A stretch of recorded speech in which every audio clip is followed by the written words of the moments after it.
Hyderabad Nehru zoo పార్క్లో natural history museum అని ఉంది కదా.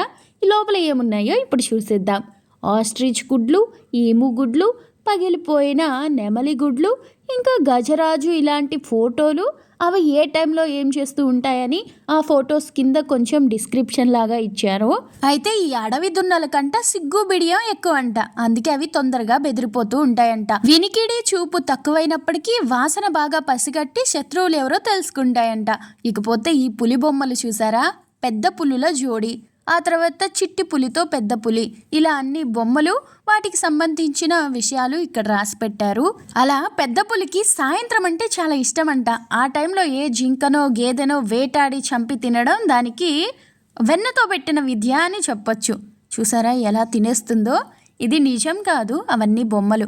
ఇక వేటకు ముందు పెద్ద పులి ఏదో ఒక పచ్చటి గడ్డిపోత చాటున మాటు వేసి జింకో గేదో వచ్చినప్పుడు వెంటనే దాని మీద అటాక్ చేసేసి దాని తల మీద దెబ్బ వేసి ఊపిరాడకుండా చేసి తినేస్తుందట. అలానే నీటి గుంటల దగ్గర కూడా వేచి ఉండి నీళ్లు తాగడానికి వచ్చే జంతువుల మీద కూడా విరుచుకుపడుతుందంట.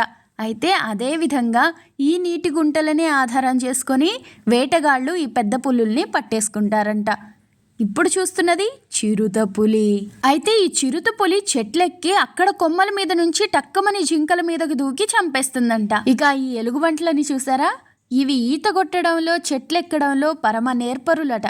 అలాగే ఇప్పుడు మనం చూస్తున్నది చుక్కల దుప్పి. కొమ్ములు చాలా బాగున్నాయి కదా. ఇందులో కూడా ఏ దుప్పులైతే బలంగా ఉంటాయో అవే ఆధిపత్యం వహిస్తాయంట. అంతే మరి. ఇక ఇక్కడ చూస్తున్నవి నల్ల హంసలు. వీటి ప్రత్యేకత ఏంటో తెలుసా? ఒక్కసారి జత కడితే జీవితకాలం ఆ ఆడామగ కలిసే ఉంటాయట. ఇక మొసళ్ళు గుడ్లు పెట్టి వాటిని మట్టితో కప్పేస్తాయి. తర్వాత పొదుగు కాలం అయ్యాక ఆ పిల్లలు బయటకు వస్తాయి. ఇలా వీటి గురించి కొన్ని ఫోటోలు వివరాలు రాస్తారు. దాంతోపాటు బయట బోన్స్ అని, చిన్న చిన్న స్పెసిమెన్స్ అని ఇవన్నీ కనిపిస్తాయి. ఇవే కాకుండా నెహ్రూ జూ పార్క్లో ఏ సంవత్సరం ఏం చేశారు అన్నది కూడా డీటెయిల్డ్గా ఈ మ్యూజియంలో ఉంచారు.